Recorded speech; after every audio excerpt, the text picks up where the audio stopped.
Good day, I'm Erica Rojo, 32 years of age.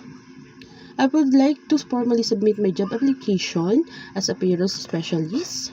I am a multi-skilled and dedicated professional with educational background in Bachelor of Science in Statistics. I have 10 years in total of work experience in accounting payable, receivable, accounting reports, and payroll. I am a Filipino citizen seeking for a suitable work to apply my knowledge, skills, and pursue my skills under your management.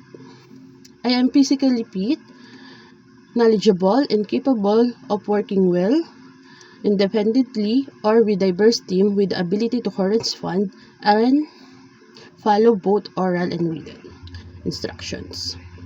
I'm currently unemployed since April 2023.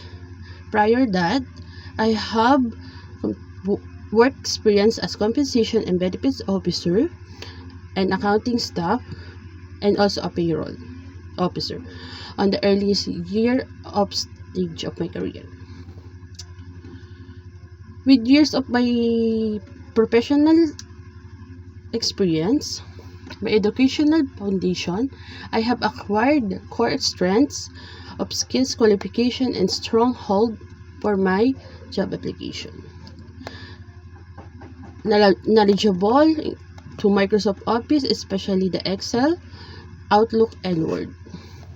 I'm easily learn work, and I can do work for minimal supervision to no supervision. Thank you for your kind and consideration.